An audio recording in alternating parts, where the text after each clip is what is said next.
Today on Tales of Glory, I submit as evidence the curious case of the murder of Sister Margaret Ann Paul on the Holy Saturday of April 5th of 1980 as evidence of our spiritual crime scene investigation.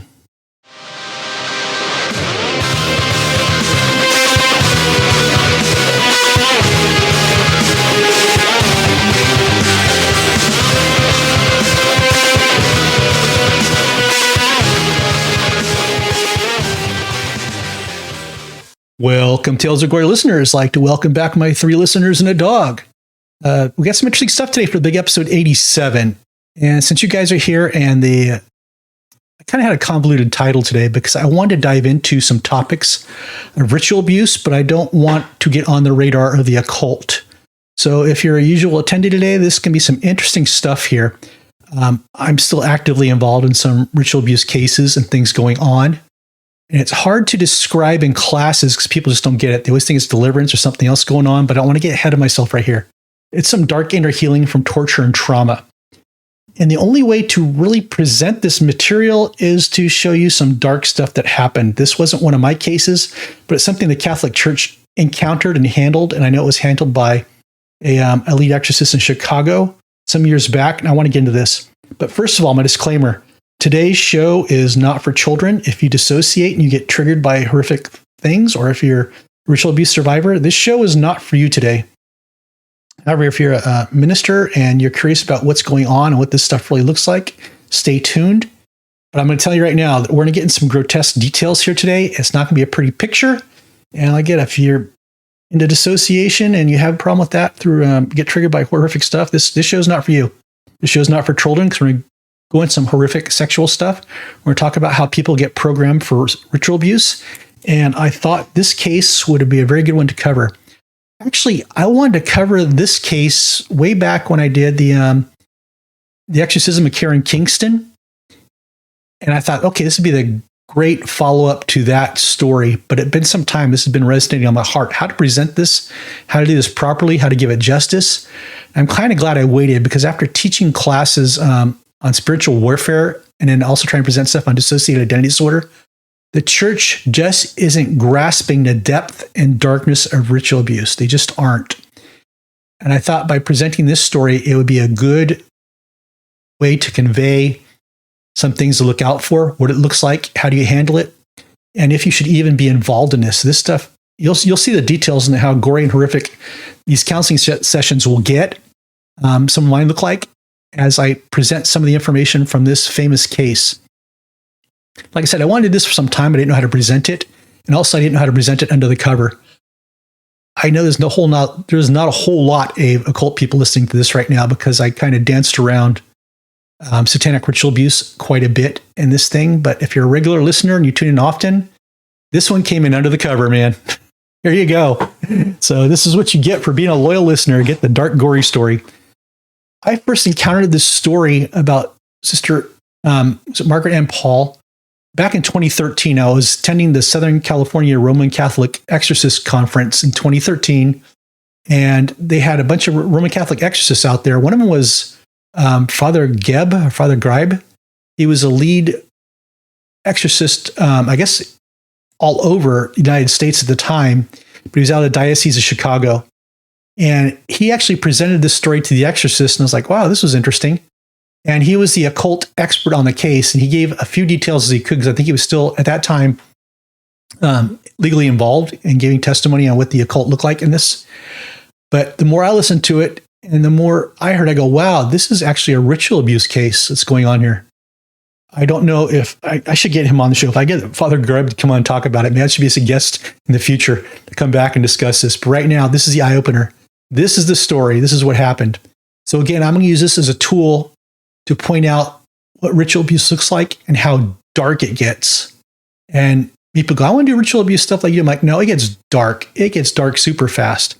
And I'm going to point out a lot of stuff here and what it looks like, because this situation has fingerprints all over it and will allow me to go into detail as you see the events unfold of what's happening, what's taking place.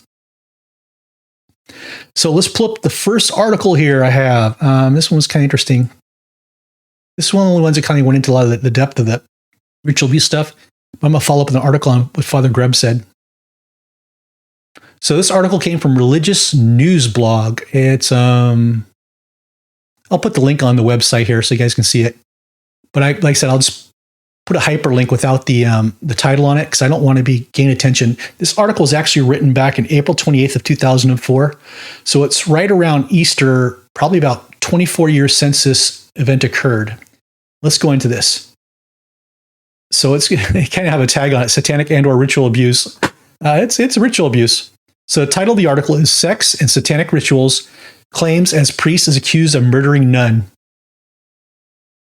Depending on whom you believe, Gerald Robinson is either a quiet, somewhat remote, balding cleric who has faithfully served the Catholic Church for the past 40 years, or a sexual pervert and participant in bizarre sexual rituals who killed a 7-year-old nun and covered up the crime. Either way, the 66-year-old priest is a talk of the Rust Belt town of Toledo, Ohio, where he has been arraigned on murder charges and imprisoned in the county jail after his arrest last weekend. So wow, they just caught him so it's about 24 years later. This case is not completely with details straight out of Gothic melodrama, including one particularly lurid report of a ritual involving a teenage girl, a snake, and a human eyeball. It is also once more throwing an unwelcome spotlight on the moral integrity of the Catholic hierarchy, which in this case supported Father Robinson and allowed him to continue his pastoral duties even after he was formally placed under investigation for murder last year. At the heart of the matter is the killing of Sister Anne Margaret and Paul in the sacristy of the church hospital on Easter Sunday. Excuse me, it was Easter Saturday. It was Easter Saturday, 24 years ago. Now it's 2004. So this is close to 40 years ago now, right? Interesting stuff. Sister Margaret Ann was one day short of her 72nd birthday when she was strangled and then stabbed between 27 and 32 times. Police say that Father Robinson was a suspect from the start, a factor that he did not prevent him from officiating at Sister Anne Margaret's funeral. They also believed some kind of ritual was involved since the nun's body was found covered with an altar cloth. At the time, however, the evidence trail went cold, in part because the murder scene had been scrupulously cleaned up before the police arrived. The authorities offered nearly $30,000 for information that could solve the case, but none was forthcoming. Nothing new emerged until last year, when a woman whose identity has been kept secret testified before a diocesan commission in Toledo that she had endured years of sexual, physical, and psychological abuse by a group of priests during her childhood and teenage years. Father Robinson, she alleged, had sexually assaulted her and forced her to participate in satanic rituals. Some of her testimony seemed unbelievable, particularly when she described being placed in a coffin, crawling with cockroaches, being forced to eat a human eyeball, and be penetrated with a snake to consecrate her orifices to Satan. She said the priests had killed children, mutilated dogs, and performed an abortion on her as part of the devil worship. Something her testimony, however, stirred the interest of the Toledo police and triggered the reopening of the inquiry into the murder of Sister Margaret Ann. Police officials have refused to discuss what it is they found that they had previously overlooked. They say that only part of the evidence involves a criminological technique known as blood transfer patterns. Grand jury hearings are expected soon, followed by a decision on whether to remand Father Robinson for trial. Challenged as to why they did not investigate the allegations of satanic rituals, church officials have said that they claim elsewhere were not credible. They have not explained why Father Robinson was not placed on leave after he was named as a suspect. In apparent violation of their own policies, he celebrated Mass until last week, back in 2004. It's 24 years later. Their policy dictates that they step down as priests and launch an investigation. Claudia Varselli of the group of local called SNAP, or Survivor Network of the Abused by Priests, told reporters. Why was Father Gerald Robinson not stepped down? Was it defrocked, or is that what it's called, given the seriousness of the allegations? Father Robinson was granted $20,000 in bail, but was still in jail yesterday as supporters tried to collect the money. Okay, the reason I went after this article, there's a lot of meaty stuff in here. A lot of stuff. So I want to go back to the woman that came forward. She alleged that Father Robinson allegedly had sexually assaulted her and forced her to participate in satanic rituals. Some of her testimony seemed unbelievable, particularly when she described being placed in a coffin, crawling with cockroaches, being forced to eat a human eyeball, and be penetrated with a snake to consecrate her orifice to Satan. She said the priest had killed children, mutilated dogs, and performed an abortion on her as part of the devil worship. Her testimony right there leaps off the page from the testimonies I hear from women who were involved in satanic ritual abuse. What jumped off the page right here was a coffin crawling with cockroaches. This is a repeated story over and over again. And when I hear it from a part, the part is reliving the trauma. They're literally in front of you, squirming and freaking out because they're in a dark coffin. They don't know during the counseling. They don't know during the space and time of the counseling of the current time is they're stuck back as a child. So this could be like a 30 or 40-year-old woman telling me the story, but a 4-year-old part comes up. A part is a fractured piece of the soul. The reason for the coffin crawling with cockroaches is it's to fracture the mind. This is only one of the horrific things they use. So a child is incapable of handling trauma.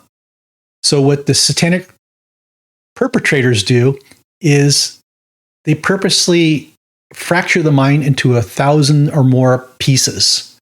We call them parts or we call them identities, either one. I usually refer to parts. Sometimes people refer to them as altars, but I can't use that term with satanic ritual abuse survivors because they confuse it with an altar, like a satanic altar. So you go, what do you mean altar? And they get triggered. So I don't use the term altars. I use identity or parts. Parts is a common use for DID. It's a part, right? So when she was put in this coffin with crawling cockroaches, this is something a part will typically tell me. So this paragraph alone to me starts validating this individual's story that something's happening. And being forced to eat a human eyeball and be penetrated with a snake to consecrate orifice to Satan. So usually this will happen at the same time to overload the person of what's going on. They'll have them either eat human feces or decrement or something like that, or penetrate them with an animal, whether it's a dog or a snake or something grotesque, or multiple men raping this individual. And again, it's horrific to them. They're shaking. The parts come tell me this story. It's going on. And we have to bring Jesus into the situation and calm them down and, start healing them. But that's another whole talk in itself. We're not talking about sozos. We're not talking about heart sync. Heart sync does not work on these individuals. And if you push, was it Father Miller to that, he'll tell you that when he works with satanic ritual abuse, he doesn't use the heart sync. It just doesn't work for these guys.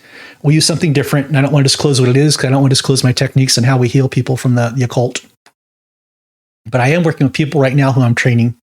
So, and no, don't come and ask me. It has to be people I trust. I have to trust you 100%. That comes from years of knowing you and who you are. And that's the people I train. I even had people I trained, like, if you've been following my story, one person I trained and they fell apart and the enemy talked them out of their salvation, right? So this is horrible stuff. So that paragraph alone right there tells me something happened. And what it does is let's back up and look at this. Why a coffin crawling with roaches? Because nothing this child can do to get out of this coffin, whether they agree to do anything the perpetrator wants or disagree, either way, they're not coming out of the coffin. So it's called a double bind. There's a no-win situation to get them out. In fact, the perpetrator may lie, go, yeah, if you do this, I'll let you out. And they go, I thought if I did this, you'll let me out. Nope, I'm not letting you out. So it forms a state where nobody can help them, and they're totally at the mercy of the perpetrator, and the perpetrator is full of lies. The perpetrator may or may not help them. And the perpetrator may have duplicity. They have good cop, bad cop sort of thing going on here. They may help them, they may not. And later off the road, they may help them get out of the coffin. See, I told you I'd get you out of there. But the person right now is totally fractured right now from what, this is severe trauma, guys. This is severe trauma. This person said, she said the priest had killed children, mutilated dogs, and performed an abortion on her as part of the devil worship. Yep, this is true. These people are used as breeders sometimes. I've had reports too where they were let out to the woods and these kids thought they're the ones to be killed. But if they were grooming them, they had them kill other children. So it was kill or be killed, right? This data can't be used for testimony because we don't know who they killed, who disappeared. A lot of times they said it was runaway kids or kids that disappeared. and a lot of stuff about mutilating cats and dogs for blood sacrifices, luring in of demons. Like I said, if she was a breeder, yeah, they performed abortions on this person. This stuff's twisted and sick. It's twisted and sick. Many times, these children aren't random, it's incestual. I would be interested in hearing, it's hard to get a hold of these people and say, hey, I want to talk to you about your ritual abuse stuff. They don't want to talk about it. They don't. But I would put money on the table that she would tell me somehow down the road that one of her family members was involved in satanic ritual abuse too. So it's incestual. And so that's how they connect with these priests. The way these priests became this, because something happened to them too. They were at one time put in the box of crawling cockroaches, being repeatedly raped by somebody or something demonic, or having their animals killed in front of them or something like that. So it's the priests didn't take on this thing like, you know what, I'm going to be a satanic priest at night and be a Christian by day. It's not what happens. We have two systems going on here, and we create thousands of parts. These parts are contained in systems, and each does specific ritual roles. There could be multiple systems in one individual of a ritual abuse survivor. This can go for the priest as well, because remember the robotic, they'll do it to each other. There could be parts too where the girl was brought out and asked to torture the person who was the priest, right? And it goes back and forth. Remember, in Satanism, you're a slave. You are not participating on your free will. And there's duplicity. Like I said, so we have multiple systems. So some systems are called night hosts. Well, the night hosts are parts that come alive to perform rituals or lead the dark priestly sacrifices and mutilations or perpetration of other people or their children at the altar. These are called night hosts. During the day, these people can be churchgoers, going to church, know nothing about their night host, know nothing about it. It's isolated and tucked away until the sun starts going down and they kind of feel foggy and things are shifting different. And the more they move towards midnight, the more the other parts come up for the satanic rituals, and the person who was up during the day is shut down or in some weird fog or coma deep inside the brain. Who knows? That's how this stuff works. It's very complicated. You can't sozo these people because there's thousands of parts. You can't heart sync these people because there's thousands of parts. And furthermore, these people are fractured. These parts were trained to hate Jesus and perform because Jesus is not going to help them. That's the hopeless lie they believe, that Jesus won't help them. That's part of the ministry we do. And Jesus will come in. It's a supernatural ministry. I'm not talking about like a Bethel type supernatural in Shabar, because that stuff's terrible. It's terrible. And I can say that now because I worked with a lot of people, and a lot of people came out of that and helped them. And I digress, right? It's having Jesus win them.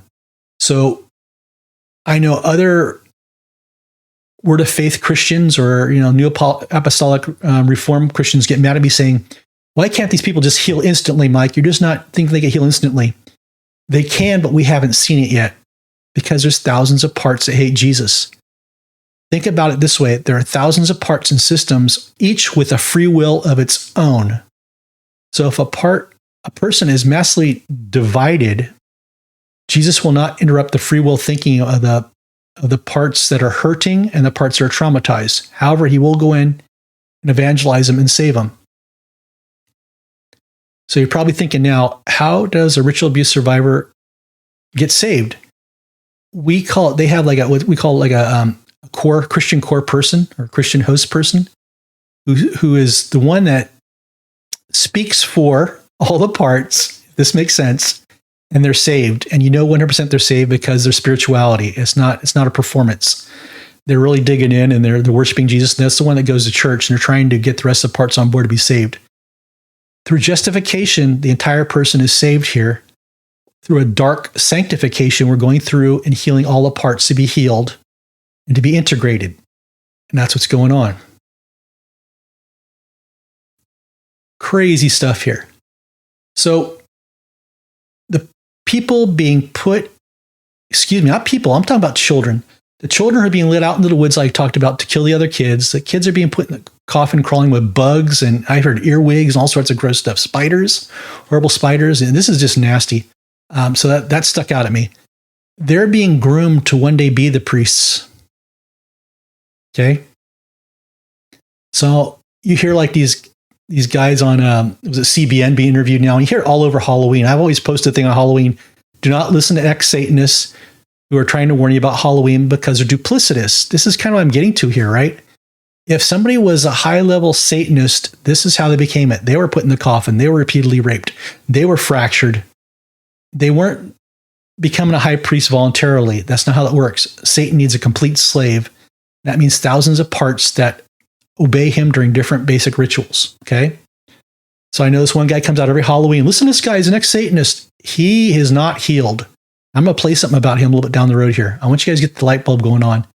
This is how Satanists become high-level Satanists through these horrible, horrific tortures. And I know the individual comes out every year. I don't even know if he went through integrations for his mind to be healed, because I can tell he's not the way he talks. And a lot of times if people go through full integration, they don't want anybody to know they're involved in this. They don't. They just want it to be done with. It's horrific. It's kind of like deneuralizing, if I want to speak like Men in Black terms, right? We get their minds all back in. They're just done with it because it's a messy walk out. It's horrific for these people to integrate all these parts. And that's kind of what goes on. So we watch these YouTube videos. I'm going to switch gears a little bit, like the survivors. Like, they're talking about, one survivor said, I had sex with Billy Graham, and I had sex with big name people that were pastors. Be careful of this, because that's what their parts are programmed to say. They may believe it themselves because their parts believe it, because somebody may have dressed up as Billy Graham during the torture, right? And that's how we get these weird stories coming out. But Christians run off, did you hear this? Did you hear this? And I just don't tell these people, like, that's not what happened. They'll get mad. Well, Mike, you don't know. I'm like, well, I know I don't know the story, but I seriously doubt Billy Graham was a Satanist, all right? And I seriously doubt he was fractured, because it was showed he would have fell apart on stage. That's what happens to these guys. These pastors eventually fall apart at a certain age because they're overwhelmed with the ritual abuse parts that surface and haunt them at night. They don't know why. They hear different arguments in their head. They'll have committees in their mind yelling at them, telling them they're stupid for going to church, things like that, right? So let's go on with this. Good stuff here. Good stuff. Let me pull up another one. This comes from bishopaccountability.org. This is interesting. This came out in May 2nd, 2006. And let's see. Oh, yes, as Reverend Jeffrey Grobb. I'm not sure if he was an exorcist of this yet, at this level yet, or what. But he's the one that spoke at the Southern California Roman Catholic Exorcist Conference back in 2013, who first introduced me to this story. Interesting guy. Very interesting guy. He's a cool guy to meet. So this one is titled, Nun's Killer Used Occult Symbols, Church Expert in Rituals Testifies. Again, by David Yoke, Toledo Blade, May 2nd, 2006. These are old articles, but I want to piece this together here. So a Roman Catholic priest who is an expert in rituals and the occult testified in the Reverend Gerald Robinson's murder trial yesterday that there were so many occult symbols surrounding St. Margaret Ann Paul's murder that he believes these aren't random acts, but point to a ritual killing designed to mock the victim, the church, and God. Remember, of course, these happened on the Holy Saturday before Easter. I'm going to pause here. We Christians go, don't celebrate Halloween. Don't celebrate Halloween. It's of the devil. The Satanists celebrate all the holidays we celebrate. They celebrate Christmas. They celebrate Easter. So this was, excuse me for putting it this way, this was their Easter celebration. The satanic Easter celebration was the violent ritual killing of a nun. I think she was killed inverted on a cross. I understand stories from Jeffrey Grobe, and was stabbed like 27 to 32 times in a pattern that was an occult symbol. So let's go on with here with Reverend Jeffrey Grubb, Associate Vicar for Canonical Services for the Archdiocese of Chicago, which later became on the lead exorcist of the United States. I think he was head of them all, Archdiocese of Chicago. And after studying the case, he believes the killer had professional knowledge of church rituals. So we have the picture there. Reverend Gribe holds an upside-down cross. He explains some signs that can be interpreted as an occult symbol, because the nun was found inverted on a cross. That's how they found her. But the rest of the crime scene was cleaned up. A religious sister would have knowledge. Certainly a priest would have such knowledge, possibly a seminarian. So Father Grobe, who was also an assistant to the exorcist, the 2.3 million, oh, there he is. He was an assistant to the exorcist for 2.3 million members of Chicago Archdiocese. He was now an exorcist.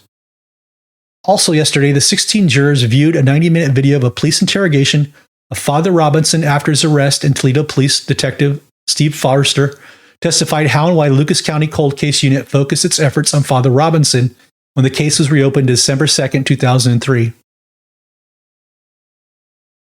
Okay, what do we have here?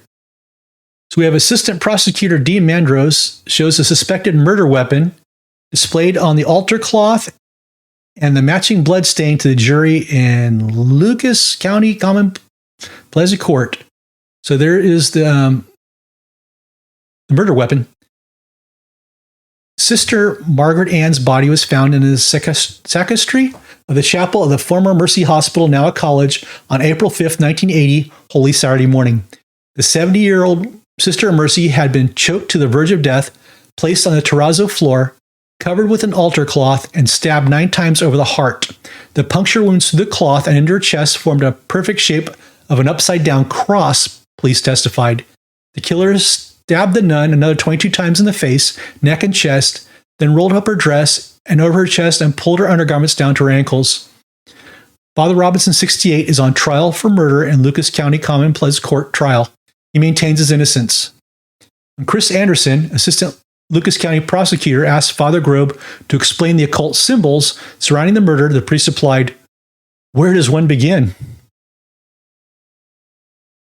Wearing his clerical garb, Father Grobe cited such aspects as the place and time of the murder, the use of an altar cloth to cover the body, the stab wounds shaped like an inverted cross, and the purity of the victim. Satanic ritual abuse right there. You're taking someone that's dedicated to God in every aspect that you can. You're violating, he said, of Sister Margaret Ann's brutal murder. We're talking about a woman who had consecrated her life to God, who was the bride of Christ, who was, I presume, in an original state, forsaking all others to be so degraded and violated. I want to pause here a second. She was the bride of Christ. Remember, how was that show was made by Bethel and those movie guys, Father of God or something like that? We had Angela Greening, the deliverance minister, who came out saying, "I saved that girl before she became a daughter of Satan." All satanic ritual abuse people go through this daughter of Satan thing. It's a mimicry of that. All of us are the bride of Christ, right? So the mimicry is they're all the bride of Satan. You'll hear that every time for these guys, especially deliverance ministers. "I saved her before she was a bride of Satan." Like, no. They could acknowledge this individual's a bride of Satan, but she's not. The soul doesn't belong to him. That's why when they get saved, it gets broken off immediately. So let's look at this.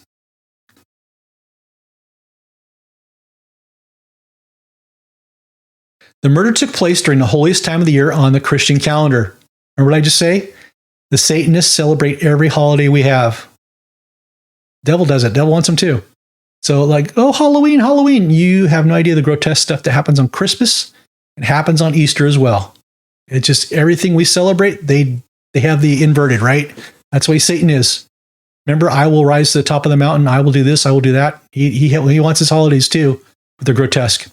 So the murder took place during the holiest of the year Christian calendar in a room where the Blessed Sacrament, which Catholics consider the literal body of Christ, is kept between Good Friday and Easter.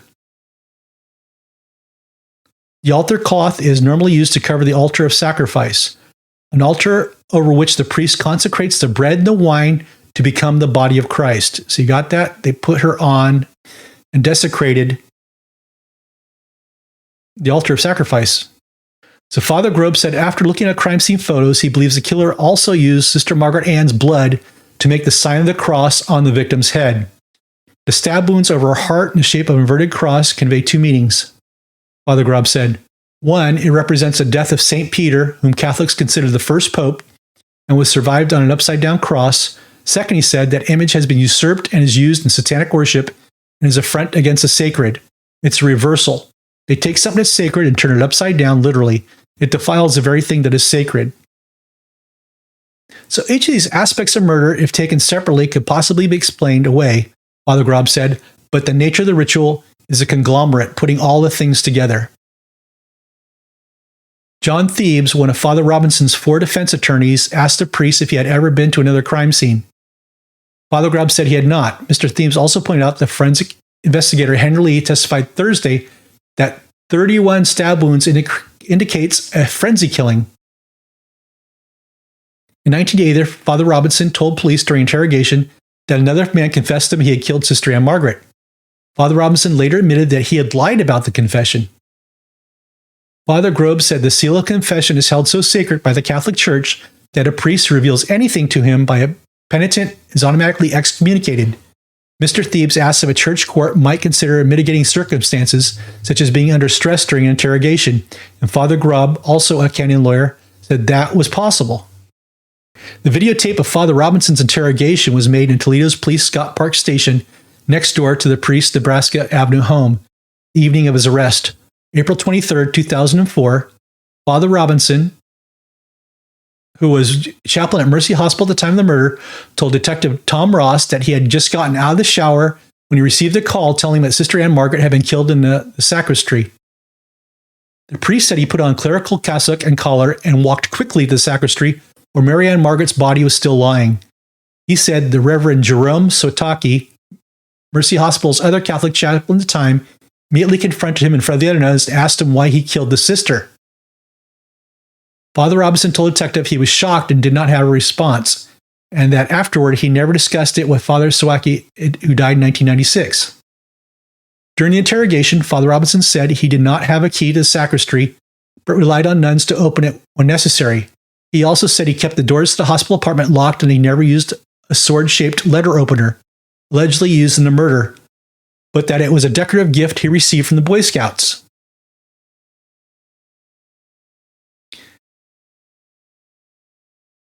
After Detective Ross left the interrogation room, Father Robinson buried his face in his hands and whispered, "Oh my Jesus." When the detective returned and asked again about why he did not challenge Father Stewaki's accusation, Father Robinson said, "I didn't respond, and normally like a person accused of murder would respond." He added that I did not have it in me to yell and scream in protest. There will be no testimony today, in which scheduled to resume tomorrow, Judge Thomas Aswick's court. And so this was where we're at with the case right now. I think Father Robinson eventually died in jail. I don't know if Father Grubb ever had the opportunity to interview Father Robinson. It sounded like he didn't. And when I work with Roman Catholic exorcists, they don't understand satanic ritual abuse. I'm not making a case here as justifying it. I'm just saying where we're at with this. We're on this weird nebulous thing here that this man committed a murder, and yes, he had to pay for it. He was caught. Crime scene investigation. But I wouldn't doubt that this guy had thousands of identities inside of him, and he was also a survivor of severe trauma as a childhood and ritual abuse, that he had duplicity. He was programmed to be during the day to be this Father Robinson. That was part of his programming. And at night, he was a high-level satanic priest. And that's what you look at when you go into these cases, and this is kind of what I'm looking for, and the gory details I don't share. And I really didn't want to share this one either because it had some dead-on details, because now when somebody calls me and they've heard this podcast, parts can make up this stuff too, or people who think they're ritually abused will use it. We have a problem with that too. I have to thoroughly vet who are ritual abuse survivors and who aren't. And just by telling me they were put in a coffin with cockroaches isn't enough to sway me that they're ritually abused. I have to see their parts come up. And sometimes it takes a while for parts to come up. And I can tell which parts are ritual and which weren't, because there's far more details than that. But what that woman said who came forward leads me to believe that there was some sort of coven here, and they were all tied to it, including the ritual abuse survivors. She has to report. So one of her parts that comes up during a night host, she has to report to the coven. And part of it is the part thinks if she doesn't have a report, like a family member will be killed, a dog will be killed, a sister will be killed, or the whole family will be killed. And that's part of the person. It switches more over to the person who becomes groggy, who becomes drugged, who becomes part of the rituals. So it's like a clock. Different parts start coming up at different times and different hours to be more in tune for the ritual. And then it all shuts down around 4 o'clock, 5 o'clock, about 6 o'clock, person's back in bed. So that's what ritual abuse looks like. And, that's people decide like, oh, I'm going to work on this, work on that. No, you have no idea. Remember, there's thousands of parts and systems. And I've spoke with people, who know me. I said, And there's thousands of 4-year-old parts who are trained to be high-level witches and know how to conjure, know how to summon demons, and know how to do curses that hurt, hex, vex, make you sick, diseased, or killed. They know how to do it. And you have to be onto this and aware of this. And like, over my experience, I know what they look like. I'm not really an expert on the occult. I'm more of an expert on what these parts look like and what they do and how they behave. And that's how I help heal them. Deliverance ministers will try to have them repent of all the rituals. That doesn't work. It doesn't work. The whole thing behind ritual abuse and creating thousands of identities is because the demons had already left. Unless you have somebody that's still involved in it, you got to cast the demons out. But a lot of times the people I got there, by the time they're in church, they know something's wrong, something's going on. And I want to tell you either how they know, because that's part of my top secret data too. I know when they tell me like, oh my gosh, this is happening. You're correct. But I won't go into that. But yeah, it's not for everybody. Jesus has to bring you into this, and just, I've had people I worked with, counselors, didn't want to do this. They always handed it to me like, Mike, you take this. They are sick of their relationships being destroyed, finances being destroyed. I've had finances nuked, to be in this ministry. It's a ministry people don't get. It's a ministry people mock. They think it's funny. Or like, yeah, right, that dude's off his rocker. I haven't even seen it, so I don't know why he does that. Just let him do what he does. But it's crazy Mike doing his stuff, right? Until you work with the people and you lift the lid and see how many people have been affected by this. I always say, if you're in a church of a congregation of about 400, you may have several ritual abuse survivors in your congregation. It's just the way it works. Like I said, this is a ministry. It's not for everybody. It's a survivalist ministry. What's that? Bear Grylls. You're going to have to know how to survive. You're going to have to know how to survive when enemy hits you financially. You're going to have to be intelligent with your finances. Be a wise person. Lots of wisdom here. How to operate in things. How to go up against the occult. When to hold them, when to fold them. And the Holy Spirit leads you through that. And there is no training at that level except to the Holy Spirit. Like I said, he has to bring you into this. And I don't go into detail because I have people now that ex-pastors, I know, I've been giving books out to some ex-pastors. They didn't come back to me after I gave them the books. Like, they're shaking their heads like, what the hell is this? What's going on? Because they don't get it. It's okay. Pastors are meant to be shepherds. And there's some of us here, when we deal with the occult, we're meant to be sheepdogs. We're the ones that are supposed to go after the wolves and tear them apart. So there's a shepherd and there's a sheepdog. Different types of pastors. I provide pastoral care for people that something happened in the occult, whether a survivor or something else happened. And that's what I do through a lot of my counseling. The people have to be walked out.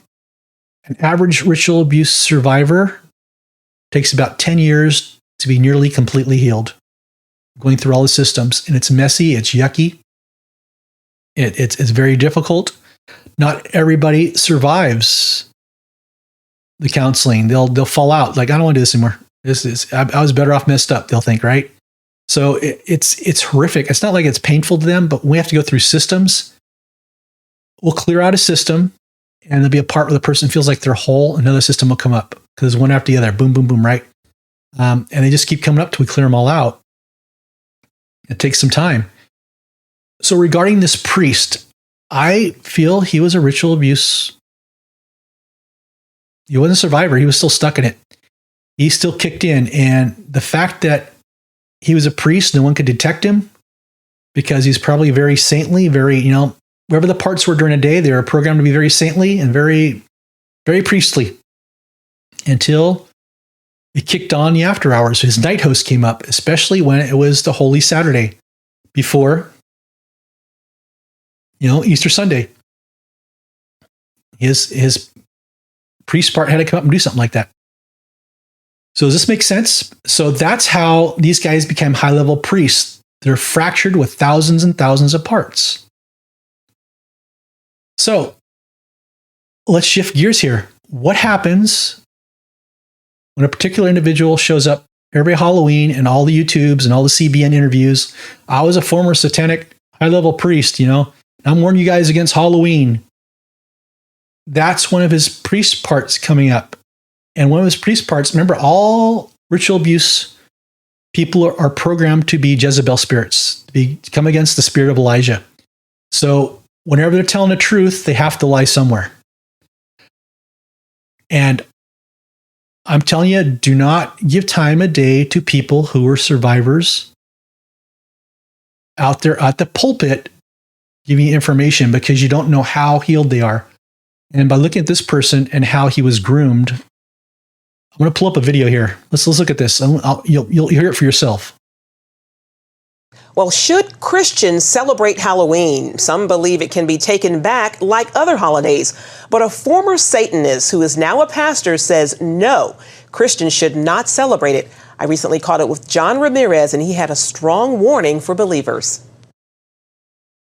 Tell us a little bit about where you were in relation to Satanism and worshiping the devil. Well, 25 years, 8 years old, little boy, 8 years old, demon church. Learned being trained by high-ranked devil worship with warlock and spiritual witches, training me to know how to take over territory, demonic contract, different demon territory, demons, principalities, first, second heaven. I was being trained all the way to the age of 35, sold my soul to the devil, got married in Halloween, had a demonic wedding in Halloween.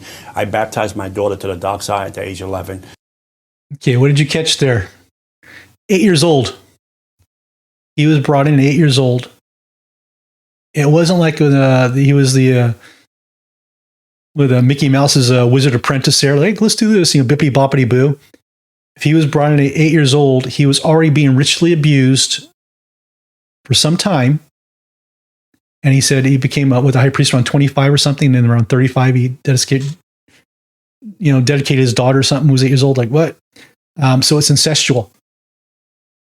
From my experience, I doubt this person is healed, what they've been through.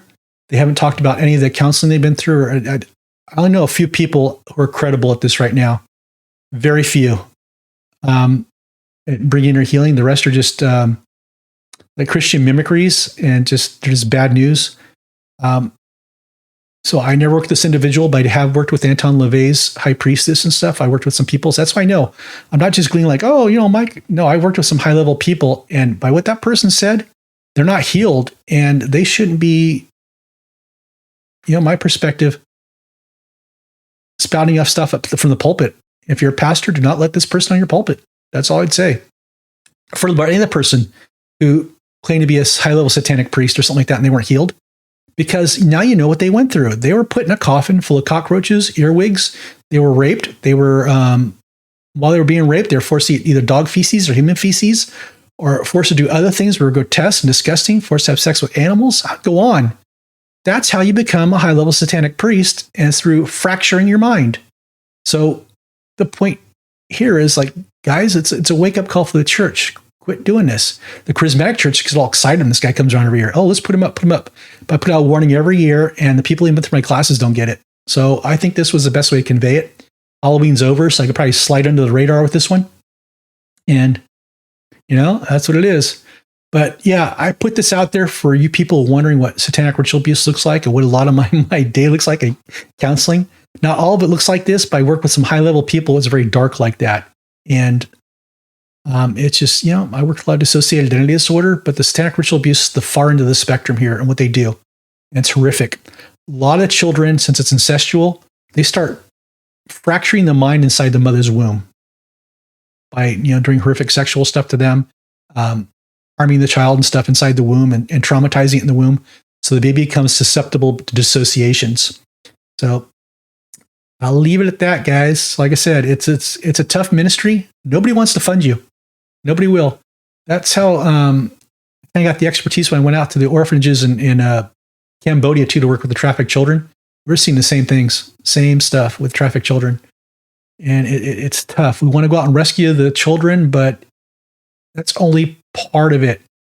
We rescue the children, they become adults. We have to rescue them from the horror. And that takes years. And they're not going to be sozoed.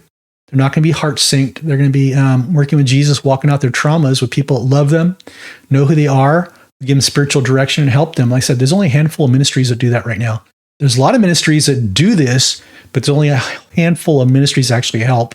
I'm not going to go into that either because I'm naming names. I'm pointing fingers at people. I know some charismatics get upset when I do that when I hear on the show. That's being judgmental. No, you'd be surprised. I've had the occult infiltrate as counselors. And one was a high-profile counselor in my area, and she infiltrated. Like, oh my God, you're a programmer. So we don't trust anybody. We don't. You see a real ministry that's working on the inner healing with this dark sanctification, we don't trust a lot of people. We just don't. There's stories scattered throughout some of my tales of glory you heard about, right? About the, some parts come in and their 4-year-old parts will start casting witchcraft in the waiting room. And we walk in like, oh my God, somebody's playing witchcraft again. A little 4-year-old part. And they switch back into the adult part when they came into the counseling or into the counseling office. So I digress. So that's where we're at, guys. Hope you kind of find this interesting, because this is really what ritual abuse looks like when you hear it now. The church has their own weird, ideology and stuff. Like I said, I do train people. I do train people for DID and ritual abuse stuff. I got to revamp my training material too, if there's ever any interest. But every time I teach about this spiritual warfare, it's like the congregation falls asleep. Oh, this isn't about demons. I'm going to sleep on this one. But no, dissociation is another big rampant problem. It's inner healing. It's not demons. Forget about what you see the guys making the movies and have people barf from the popcorn, because they want to cast out the demon of, all sorts of stuff. And some of it's inner healing. Jesus came to heal the brokenhearted. This is a dark case of healing the brokenhearted. He does heal them. It's sanctification. So I hope you guys learned a lot. Until next time, my friends, stay classy. And from the M16 HQ here, this is your M16 Bishop signing off. And if you want to help us out in ministry, we'd love it. We need help for this ministry. We need help for getting the podcast rolling, doing research. You could send a blessing to PayPal. Send it to M16 Ministries at gmail.com. That would help us out. And we love you guys. Until next time, God bless from the M16 Bunker HQ. Amen.